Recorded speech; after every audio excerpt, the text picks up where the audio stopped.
17 বছরের ক্ষমতা একদিনেই শেষ। 17 বছরের ক্ষমতা, কোন জিনিসের অভাব ছিল? আর্মি, বিডিআর, পুলিশ, এনএসআই, তারপরে ডিবি, এরপরে গোয়েন্দা, সিআইডি, এরপরে দলীয় লোক আছে না নাই? এরপরও থাকতে পারছে? কথা বলে না, থাকতে পারছে? পারে নাই থাকতে। এটা কারিশমা কার? কথা কারিশমা কার? এটা থেকে আমাদের সবাইকে ইবরাত হাসিল করতে হবে, শিক্ষা নিতে হবে। যারাই ভবিষ্যতে এমন কাজ করবে এদের কপালে এর চাইতেও আরো বেশি খারাপই আছে। কথা বুঝেন নাই? এরা তো মহিলা মানুষ, এই জন্য হয়তো কাপড় নিয়ে গেছে। পুরুষ হইলে তো কাপড় নিয়েও যেতে পারবো না। আল্লাহ রাব্বুল আলামিন সব কিছুর উপরে ক্ষমতাবান। আল্লাহর মতন এরকম ক্ষমতাশীল আর কেহ। কেমন ক্ষমতা? এটা গত সপ্তাহের তাফসীরের মধ্যে চলে গেছে। আল্লাহ রাব্বুল আলামিন বলতেছেন, কুলিল্লাহুম্মা মালিকাল মুলকি তুতিল মুলকা মান তাশা ওয়া তানজিউল মুলকা মিম্মান তাশা ওয়া তুইজ্জু মান তাশা ওয়া তুযিল্লু মান তাশা বিয়াদিকাল খায়র ইন্নাকা আলা কুল্লি শাইইন কাদির তুলিজুল লাইলা ফিন নাহারি ওয়া তুলিজুন নাহারা ফিল লাইল ওয়া তুখরিজুল হাইয়া মিনাল মাইয়িতি ওয়া তুখরিজুল মাইয়িতা মিনাল হাইয়্যি ওয়া তারযুকু মান তাশাউ বিগাইরি হিসাব। আল্লাহ রাব্বুল আলামিন কেমন ক্ষমতাবান।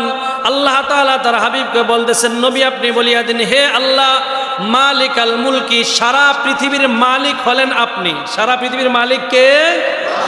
তুতিল মুলকা মান তাশা, আল্লাহ যাকে ইচ্ছা তাকে ক্ষমতা।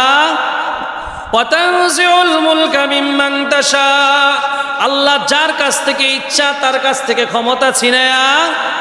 ওয়া তুইজ্জু মান তাশা ওয়া তুযিল্লু মান তাশা, আল্লাহ রাব্বুল আলামিন যাকে ইচ্ছা সম্মানিত করেন, যাকে ইচ্ছা আল্লাহ তাআলা অপমানিত। এরপরে আল্লাহ বলেন, তুলিজুল লাইলা ফিন নাহারি ওয়া তুলিজুন নাহারা ফিল লাইল, আল্লাহ তাআলা এমন ক্ষমতাবান, তিনি রাতের মধ্যে দিবসকে প্রবেশ করান। রাতের মধ্যে কি করান? দিবসকে প্রবেশ করান। এটার ব্যাখ্যা সব দেওয়া হয়ে গেছে গত সপ্তাহে। ওয়া তুলিজুন নাহারা ফিল লাইল, এবং দিবসকে রাতের মধ্যে প্রবেশ করান। ওয়া তুখরিজুল হাইয়া মিনাল মাইয়িতি ওয়া তুখরিজুল মাইয়িতা মিনাল হাইয়্যি, আল্লাহ রাব্বুল আলামিন এমন ক্ষমতাবান, এমন মালিক আল্লাহ তাআলা। আল্লাহ রাব্বুল আলামিন বলেন, তিনি মৃত থেকে জীবিতকে এবং জীবিত থেকে মৃতকে বের করেন। এটা আল্লাহ ছাড়া আর কারো দ্বারা সম্ভব। নমরুদ ইব্রাহিম আলাইহিস সালাতু ওয়াস সালামের সাথে তর্কে লিপ্ত হয়েছে। আলাম তারা ইলাল্লাযী হাজ্জা ইব্রাহিম ফি রাব্বিহি আন আতাহুল্লাহুল মুলক إذ قال إبراهيم ربي الذي يحيي ويميت قال أنا أحيي وأميت قال إبراهيم فإن الله يأتي بالشمس من المشرق فأت بها من المغرب فبهت الذي كفر والله لا يهدي القوم الظالمين। নমরুদ আর ইব্রাহিম আলাইহিস সালাম তর্কাতর্কি লাগলেন। ইব্রাহিম আলাইহিস সালাতু ওয়াস সালাম বলেন, আমার আল্লাহ এমন আল্লাহ যিনি জীবন দেন, আমার আল্লাহ এমন আল্লাহ যিনি মানুষকে মৃত্যু দেন। নমরুদ বলেন, না না, আল্লাহ দেয় না, তোমার আল্লাহ দেয় না, এটার মালিক হইলাম আমি। আমি যাকে ইচ্ছা জীবন দেই, যাকে ইচ্ছা আমি মৃত্যু দেই। ইব্রাহিম আলাইহিস সালাম বললেন, কেমনে? নমরুদ সাথে সাথে তার ক্ষমতা দিয়ে জেলখানা থেকে 2 ব্যক্তিকে বাইর করে আনছে। একজনকে সাথে সাথে হত্যা করে বলল, এই যে দেখো আমি তারে মেরে ফেলছি। আরেকজনকে বেকুসুর খালাস দিয়া বলে, এই যে দেখো আমি তাকে বাঁচাইয়া দিছি। ইব্রাহিম আলাইহিস সালাম দেখলেন, এটারে তো কোরআন সুন্নাহ দিয়ে বোঝানো যাবে না, আল্লাহর কিতাব দিয়ে বোঝানো যাবে না। যেমন কুকুর তেমন মুগুর, যাকে যেভাবে বোঝানো দরকার তাকে সেভাবেই বুঝাইতে হবে। ইব্রাহিম আলাইহিস সালাম বলেন, ইন্নাল্লাহা ইয়াতি বিশ-শামসি মিনাল মাশরিক, আমার আল্লাহ এমন আল্লাহ যিনি সূর্যকে পূর্ব আকাশ থেকে উঠান। তুমি যদি সত্যিকার অর্থে খোদা হয়ে থাকো, আজকে তুমি সূর্যটা পূর্ব আকাশে নয় পশ্চিম আকাশ থেকে উঠাইয়া দেখাও।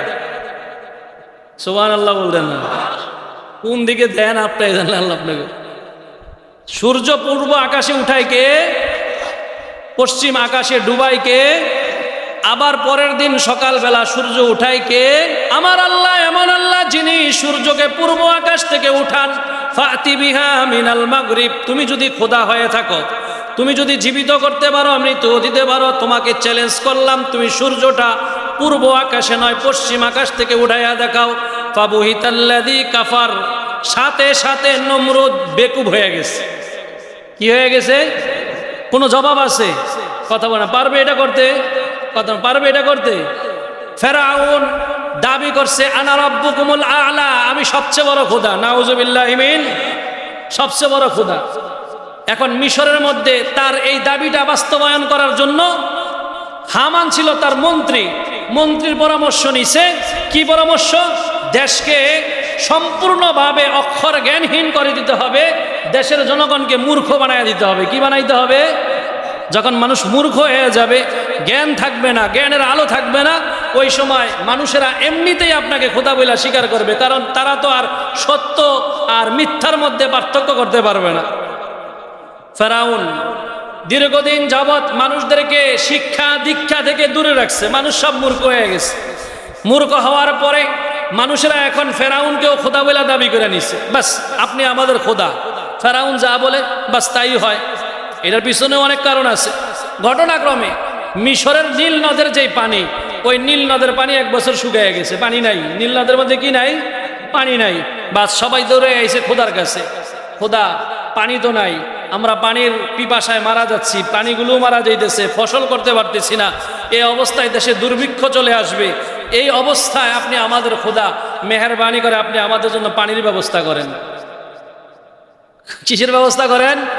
ফেরাউন কেন? ফেরাউনের বাপেরও ক্ষমতা আছে পানি আনার। কথা বলে না। ফেরাউনের বাপের ক্ষমতা আছে। ফেরাউন তো এখন লাজবাব হয়ে গেছে, কি করবে? পানি করতে গিয়ে দিব।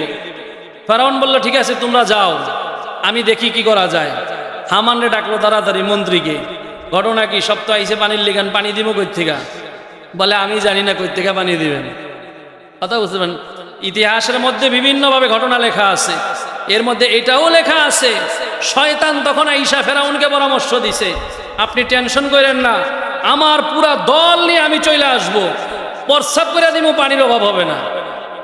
নাউজুবিল্লাহি মিন। বাস ফেরাউন তো খুশি হয়ে গেছে, পানির ব্যবস্থা তো হয়ে গেছে। বাস সকালবেলা দেখে যে আকাশ কালো হয়ে রয়েছে, শয়তান বলতেছে ফেরাউনকে, এক শয়তানের সাথে আর এক শয়তানের যোগাযোগ, বলতেছে কি ডালবো নাকি এখন? ফেরাউন বলতেছে বাস ডাইলা দাও। বাস সবগুলা এমনভাবে পেশাব করছে, পেশাব করার পরে পেশাব আসলে এটা কি পানি না এসিড? কথা বলে না। পানি না এসিড? পেশাব যেখানে করা হয় ওই জায়গা তার আপন অবস্থায় থাকে না পরিবর্তন হয়ে যায়? পরিবর্তন হয়ে যায় না। ঘাসের উপরে করলে ঘাস যেটা থাকে না, ঘাস হলুদ হয়ে যায়, হলুদ হয়ে যায়, কিছুদিন পরে মারা যায়। অবস্থাটা এমন। তো এখন উপর থেকে যখন পেশাব করছে, পেশাব করার পরে ফসল আগে যে যা হইতো, এখন এই ফসল কি হয়ে গেছে? আরো নষ্ট হয়ে গেছে। সবাই দৌড়ে আসছে। ঘটনা কি? পানি দিলেন, পানি দিয়ে তো ফসল হওয়ার কথা, এখানে ফসল না হইয়া ফসল নষ্ট হয়ে গেল। কারণ কি? খোদা এখন ফোন লাগাইছে ফেরাও ইয়ের কাছে, শয়তানের কাছে। কি পানি দিলা? বলে পানি আবার কি দিছি? এটা তো এসিড। এসিডে কি গাছ হয় নাকি? আবার এসিডে গাছ হয়? গাছ হয়। ফেরাউন দেখলেন দুনিয়ার কারো কাছে চলবে না, বাস চলে গেছে গোপনে পাহাড়ের গুহার মধ্যে। যা তখন গামছা বাঁধছে মাজার মধ্যে, গামছা বাইন্দা সেজদার মধ্যে পইরা বলতেছে আল্লাহ তুমি তো জানো আমি একজন বাটপার। কথা বুঝেন নাই? তুমি তো জানো আমি একজন, সারা পৃথিবীর সবাই জানে আমি খোদা, কিন্তু আমি তো জানি, তুমি জানো আমি বাটপার। আল্লাহ তবে আমি চাই আমার আখেরাত দরকার নাই, পরকালে আমি কিচ্ছু চাই না, আমার দুনিয়াটাই আমি চাই, দুনিয়াটাই আমি চাই।